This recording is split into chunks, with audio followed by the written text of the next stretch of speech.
Qalam with Sabbir Ahmed. আসসালামু আলাইকুম everyone, আশা করি আপনারা সবাই ভালোই আছেন। আমি সাব্বির আহমেদ অ্যান্ড আপনারা শুনছেন কলম। আজকে আমাদের এই পডকাস্টের 3rd সিজনের 8 নম্বর এপিসোড। আপনারা যদি এর আগে আমার এই পডকাস্ট না শুনে থাকেন তাহলে আপনাদেরকে বলছি, আমি আমার এই পডকাস্টে আমার জীবন থেকে অ্যান্ড আপনাদের জীবন থেকে এমন কিছু ভালো গল্প বলে থাকি যা আমরা কখনো কল্পনাও করতে পারি নাই আমাদের সাথে হতেও পারে। আজকের এপিসোডটা শোনার পর আমি অবশ্যই বলবো আপনারা আগের বাকি এপিসোডগুলোও শুনবেন, আপনাদের কাছে অবশ্যই ভালো লাগবে। This podcast is sponsored by Zofishan. To know more, visit zofitunes.com. আজকের গল্পটি আমার লাইফ থেকে নেয়া। আপনারা হয়তো জানেন আমি স্টাডি করেছি মিডিয়া স্টাডিজ অ্যান্ড জার্নালিজম নিয়ে।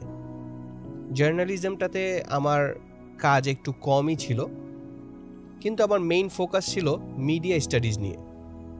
নাটক বানাবো, মুভি বানাবো, এগুলো নিয়ে। অ্যান্ড আমার অনেক ইচ্ছা ছিল আমার একটা প্রোডাকশন হাউস থাকবে যার আন্ডারে আমি এগুলো বানাবো। 2013-র শুরুর দিকে আমি আমার প্রোডাকশন হাউস রান করি, ইচ্ছা প্রোডাকশনস। আমার সেই প্রোডাকশন হাউসের অফিস নিয়ে আমার একটা খুব সুন্দর স্টোরি আছে আমাদের এই পডকাস্টের 1st সিজনের 4 নম্বর এপিসোড। শুনে দেখবেন, অনেক ভালো লাগবে।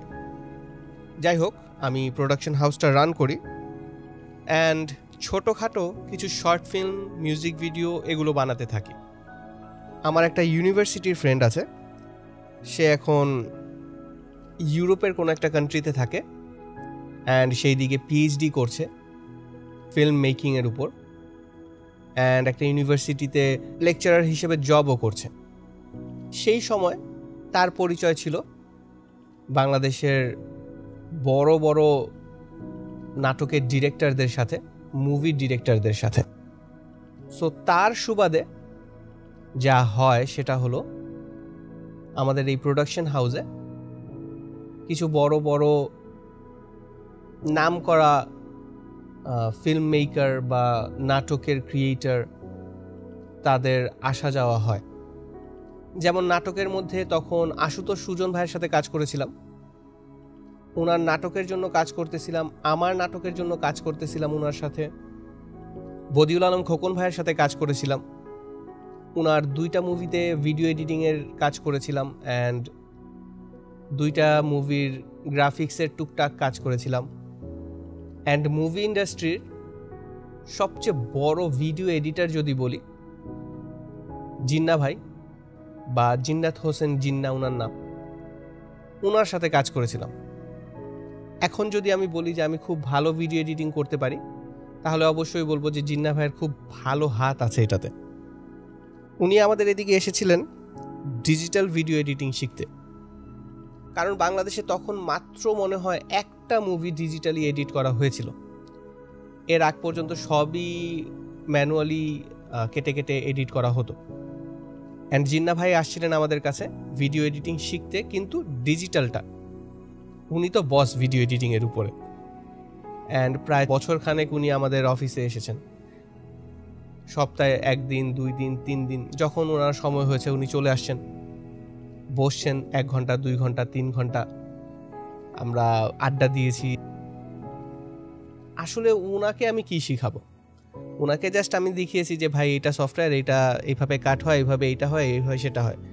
ভিডিও এডিটিং তো আসলে ওনার কাছ থেকে আমরা শিখতেছিলাম, কারণ উনি বলতেছিল যে এইদিকে কাট করো, এইভাবে কাট করো, এই একটা ফ্রেম কেটে দাও। আমি বলবো যে আমার লাইফের খুব ভালো একটা ইনভেস্টমেন্ট ছিল এটা, কারণ এই প্রোডাকশন হাউসের আন্ডারে আমরা অনেক কাজ করেছি, অনেক বড় বড় কাজ করেছি, অনেক বড় বড় মানুষের সাথে কাজ করেছি। কারণ আমি কিন্তু শুধুই বদিউল আলম খোকন ভাইয়ের মুভি এডিট করি নাই, আমি ওনার শুটিংয়ে গিয়েছি, আমি সাকিব ভাইয়ের সাথে দেখা করেছি, অপু আপুর সাথে দেখা করেছি, আমাদের যে ডান্স ডিরেক্টর ছিলেন ওনার সাথে দেখা করেছি, মিউজিক ডিরেক্টর ছিলেন ওনার সাথে দেখা করেছি, ওনাদের সাথে বসেছি, ওনাদের সাথে আড্ডা দিয়েছি। মানে ছোট্ট একটা ডিসিশন আমাদের লাইফে কত বড় চেঞ্জেস আনতে পারে, আমার এই প্রোডাকশন হাউস দেয়াটা তার একটা অনেক বড় এক্সাম্পল। অ্যান্ড প্ল্যান কিন্তু আসলে খুব ছোট ছিল, মাত্র তখন আমি স্টাডি শেষ করেছি অ্যান্ড প্রোডাকশন হাউসটা দিয়েছি। অ্যান্ড প্ল্যান ছিল যে ছোট ছোট কাজ করব, নিজেদের কাজ করব, ইউটিউবের জন্য কাজ করব বা সামথিং। বাট ইউটিউবের জন্য তো কাজ করেছি, ইউটিউবের জন্য অনেক মিউজিক ভিডিও, অনেক শর্ট ফিল্ম বানিয়েছি, সাথে টিভির জন্য নাটকের কাজ করেছি, সিরিয়ালের কাজ করেছি, অ্যান্ড তার চেয়েও বড় হয়ে যে আবার মুভিতেও কাজ করেছি।